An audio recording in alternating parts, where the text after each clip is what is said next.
Bueno, esto dijimos que era el caso 1. Ahora vamos a desarrollar el caso número 2.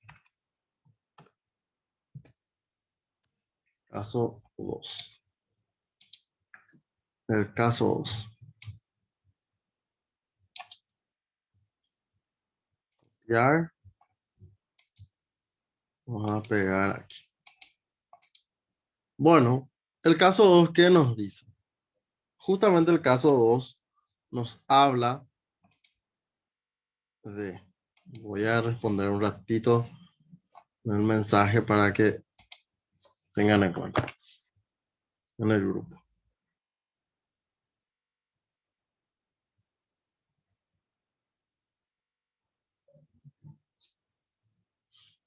Bueno, el caso 2 habla de... Para pintar S.A. es una firma dedicada a la remodelación de hogares y remodelación de hogares y oficinas.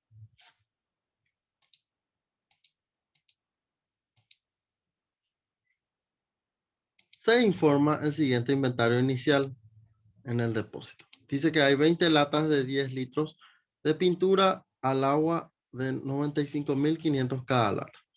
110 frascos de antiadherentes de pared a 165.000 cada uno. Y 5 bolsas de cemento de 25 kilogramos a 78.000 cada bolsa. Dice que durante un desarrollo de trabajo se ocurrieron 2 sucesos. Uno de ellos dice que ocurrió un robo de 10 frascos antiadherentes.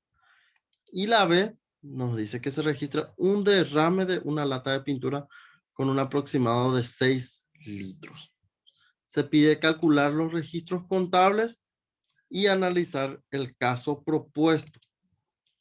Bueno, en este caso vamos a ver la solución. Bueno, vamos a analizar la solución para este caso.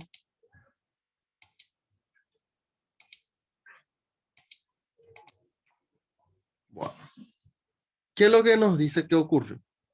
Justamente ocurrió 2 sucesos. Entonces yo voy a tener que tener suceso como un cuadrito. Suceso. Voy a poner número 1, o en este caso A y B. ¿Sí? A y B. ¿Qué voy a nombrar? Voy a nombrar al suceso. En este caso. En este caso dice que la A fue un robo. ¿Y la B qué fue? La B dice que fue un derrame. ¿Sí? Bueno. ¿Qué voy a ver? Cantidad. ¿Qué cantidad se robó? Dice que se robó 10 frascos antiadherentes de pared.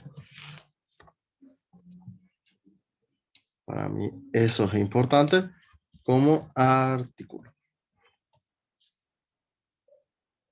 ¿A qué costo unitario?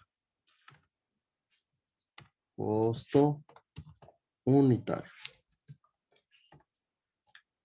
El costo unitario de los antiadherentes de pared me dice que es 165.000.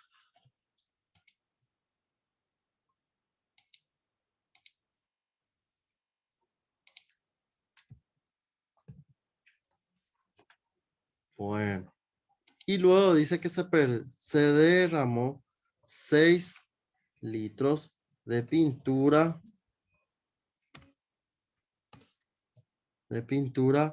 al agua.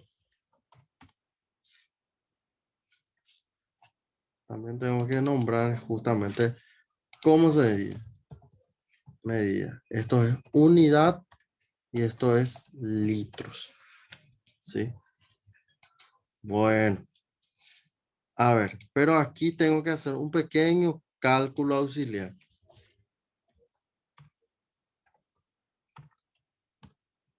Cálculos auxiliares. Voy a copiar justamente este punto. Copiar. Voy a pegar aquí. Dice que son 20 latas, perdón, de 10 litros de pintura al agua a 95.500 cada lata. Bueno, entonces yo tengo que saber que 10 litros, voy a tener que hacer una regla de 3 simple. 10 litros de pintura, justamente están 95.500.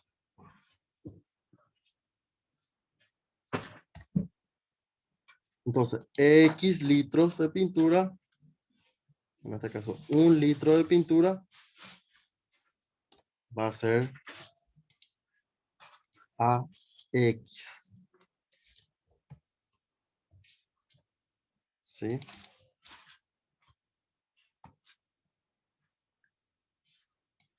Bueno, entonces voy a tener que hacer aquí mi regla de 3 simple. X es igual a 95.500 por 1 dividido 10. Eso aritméticamente ya saben ustedes cómo se hace, ¿verdad? Entonces, voy a saber en este punto que mi interrogante 95.500 dividido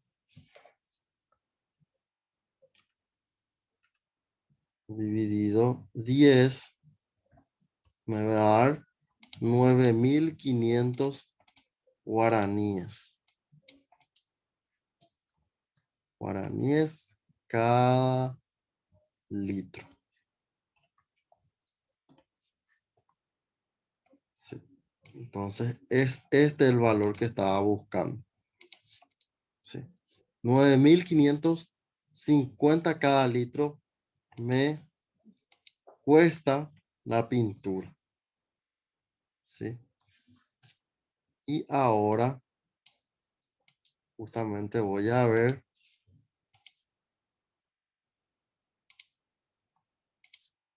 mi costo total.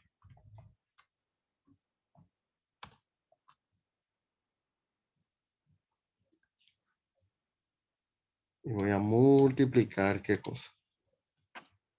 La cantidad por el costo unitario. En este caso,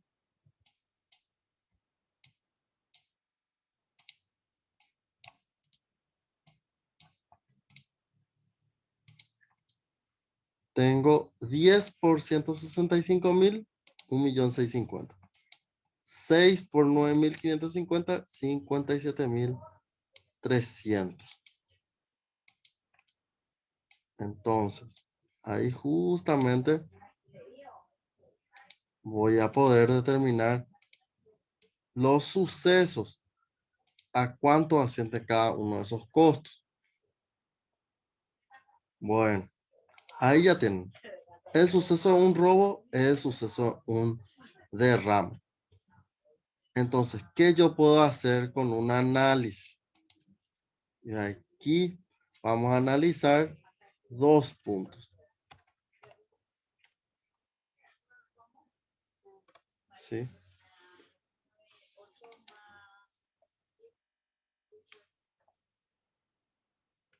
Bueno, cuando justamente se caracterizan por robos, justamente, ¿qué pasa? Cuando hay un robo es más fácil justamente identificar entonces se le aplican diferentes sanciones. Es decir, justamente yo puedo decir que es un daño que puede ser determinado como un daño, en este caso, ambos daños, tanto los robos como los derrames pueden ser catalogados como daños perjudiciales, ¿verdad? Pero tienen con diferentes enfoques. Los robos generalmente son premeditados, es decir, se ocurren con intencionalidad, es decir, está algo programado. Entonces pueden ser sancionables, ¿sí? Directamente al personal y o castigados por ley, ¿sí? Ese puede ser mi primer análisis. ¿Por qué? Porque los robos, justamente al ser una actividad delictiva y está catalogado como un hecho punible, yo le puedo dañar directamente o puedo sancionarle directamente al personal y puedo identificar siempre y cuando tenga las pruebas, ¿verdad? Sí, que así lo refuten. Caso contrario, ustedes saben, siempre es importante determinar que el robo sea eh, catalogado por un juez o tribunal de cuentas, ¿verdad? Nosotros eh, como personales que estamos al servicio de la administración, no podemos decir que eh, los robos, en este caso, justamente determinen una actividad delictiva. ¿Por qué? Porque no es nuestra función determinar si una persona es eh, inocente o culpable. Solamente podemos reunir los elementos de que probablemente, y siempre tengan en cuenta el término de probabilidad, ¿sí? Probablemente haya ocurrido un robo o no, ¿sí? Por más que nosotros tengamos todas las herramientas de que si ocurrió un robo, nosotros tenemos que utilizar la presunción de la inocencia, ¿sí? En este caso, en la B, derrame, son justamente catalogados como no intencionales, ¿sí? Y pueden ser sancionados también como pueden ser sancionados al personal o grupo de personal, ¿sí?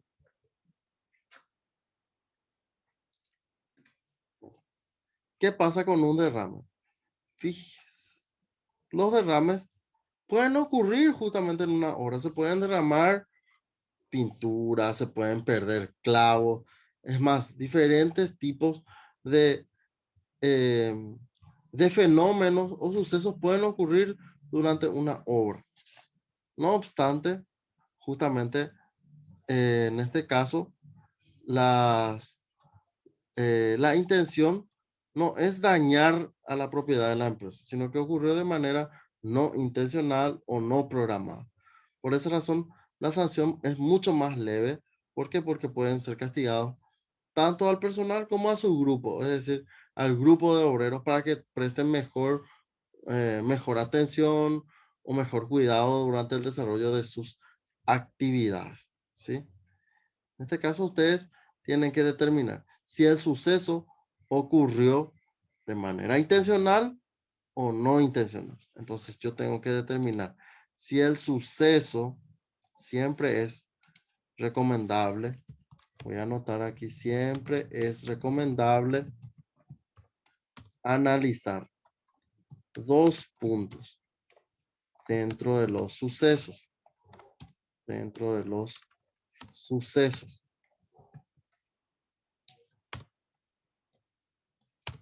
Que sean intencionales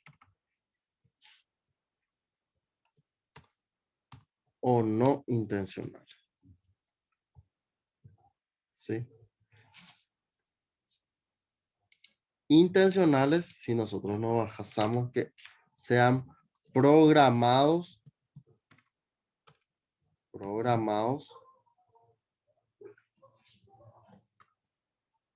y que justamente estén bajo dolo. ¿Sí? Los sucesos pueden ser daños intencionales y bajo dolo o daños no intencionales que puedan ser de caso fortuito, que pueda ocurrir nada más. ¿Sí?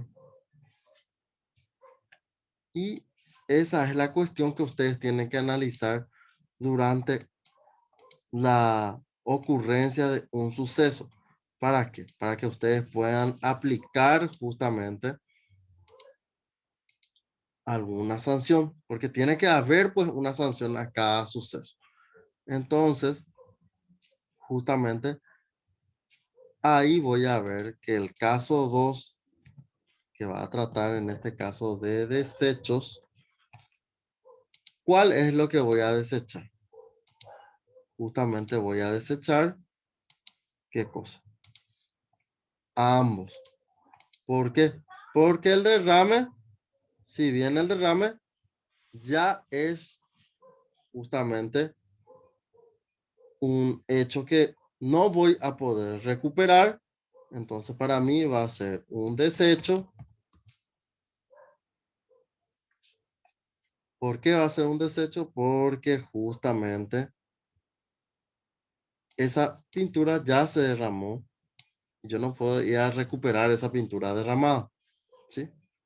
Y los robos también pueden ser catalogados como un desecho. ¿Por qué? Porque yo no voy a poder ir a recuperar esa partida que se habían robado, a no ser que si recupero, sí van a formar parte del activo nuevamente. Pero generalmente, como dentro de las obras se roban, generalmente uno ya puede determinar que es un desecho o una pérdida, porque los desechos no forman parte para reventa. Los desechos son pérdidas directamente catalogadas. Bueno, hasta ahí todo bien. Vamos a pasar al caso número 3. Caso 3. Vamos a ver el caso 3. A ver, ¿qué me dice el caso 3?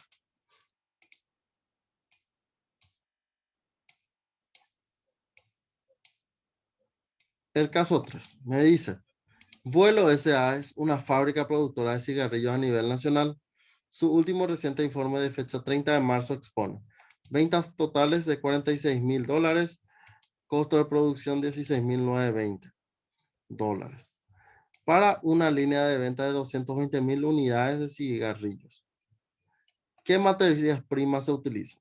160 metros de capa, que es la cobertura de exterior, 22 unitarios.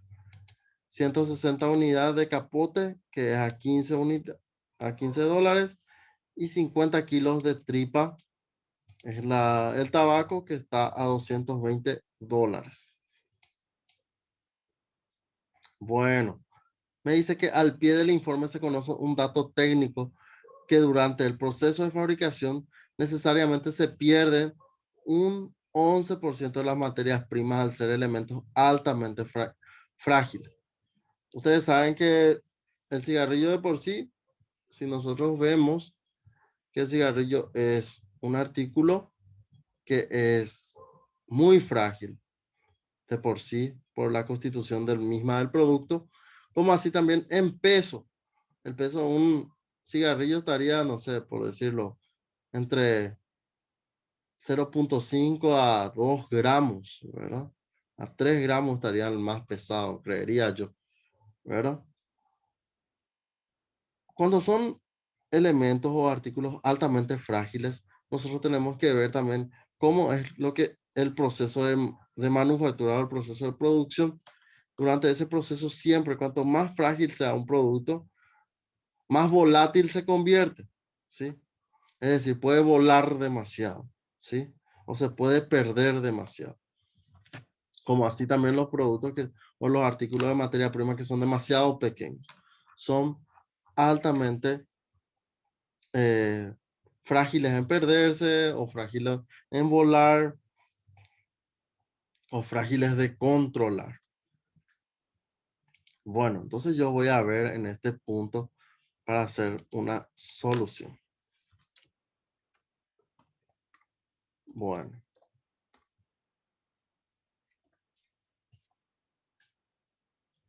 Aquí voy a tomar mi cuadro.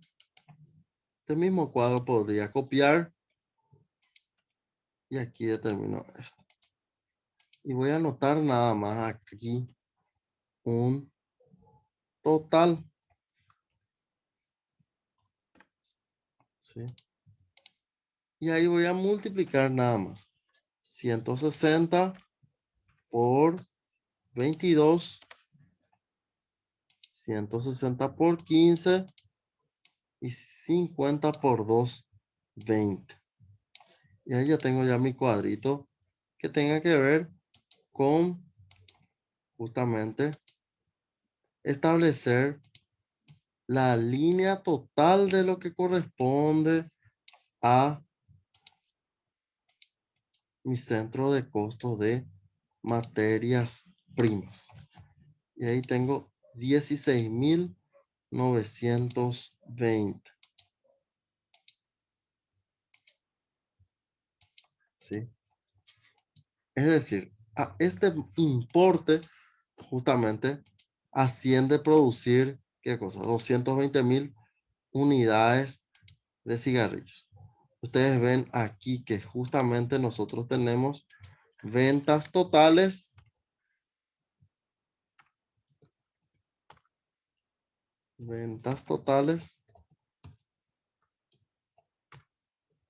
y mi costo de producción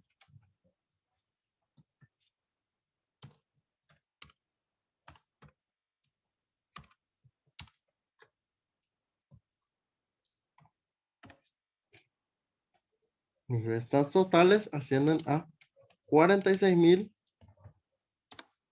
y mi costo de producción asciende a 16.920, lo que justamente hace razón con los 16.920 que tenemos en materias primas. ¿Sí? Entonces, justamente ahí yo me doy cuenta de que ambos importes corresponden. ¿Sí? Entonces, voy a poner aquí menos. Voy a ver ahora cuál es el margen que estoy persiguiendo. O utilidad operativa.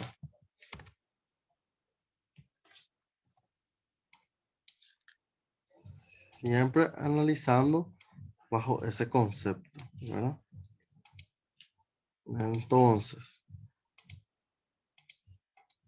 46.000 menos 16.920 me da una utilidad operativa, a ver de cuánto. De 29.080 o 29.080. ¿Qué me dice? Que al pie se conoce que hay un dato técnico que durante el proceso de fabricación necesariamente se pierden 11% de la materia prima al ser elementos altamente frágiles. Es decir, no es lo que yo estoy ganando 29.080 en realidad. En realidad tengo que calcular una merma de producción. ¿Por qué? ¿Al cuánto por ciento? Me dice que al 11%.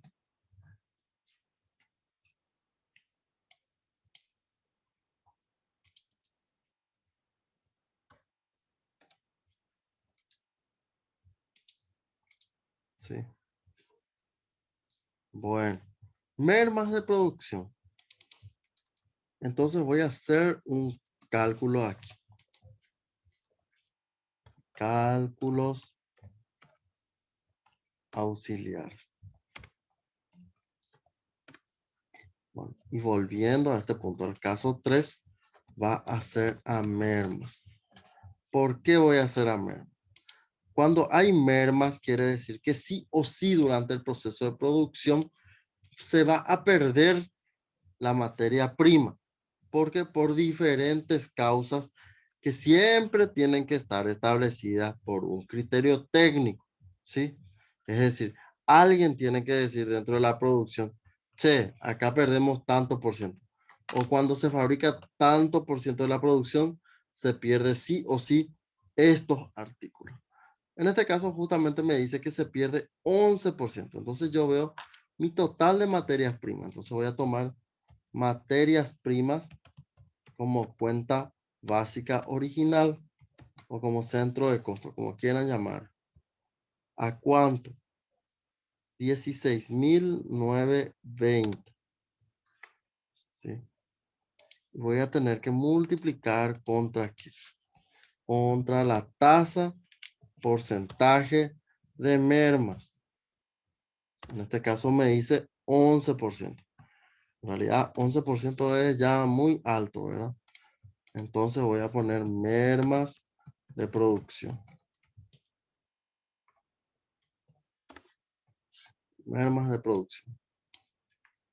Entonces, ahí voy a tomar 16.920 por 11%.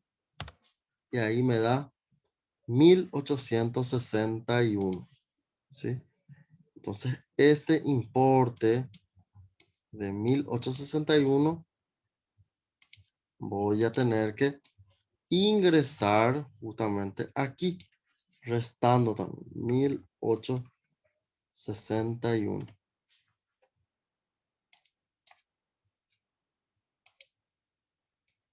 Bueno, ahora voy a tener que poner un es igual. Y le puedo poner aquí utilidad líquida.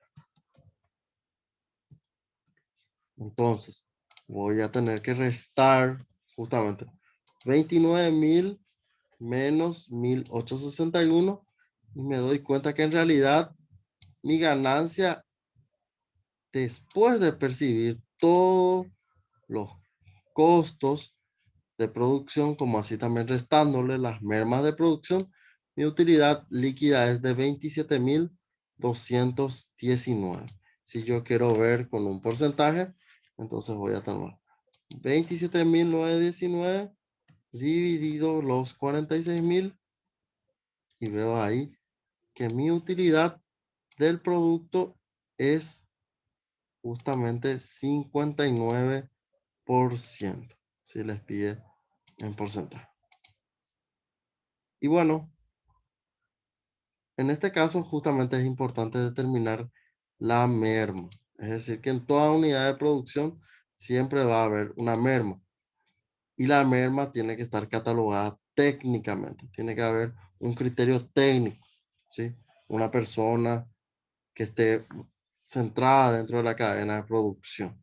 Tiene que informar eso para que yo pueda determinar entonces justamente a cuánto asciende esa merma en términos monetarios y que también eso afecta dentro del costo de la producción, ¿sí? Y ahí ustedes ven el resultado, ¿sí? Bueno, creería que hasta este punto no habría no habría ningún inconveniente. Sin embargo, estoy abierto para escuchar algunas consultas que tengan más adelante. No obstante, voy a estar contestándole en los correos o en los mensajes que me dejen en estos días, ¿verdad? Bueno, más que muchas gracias y vamos a estar viéndonos en el próximo encuentro. Hasta luego.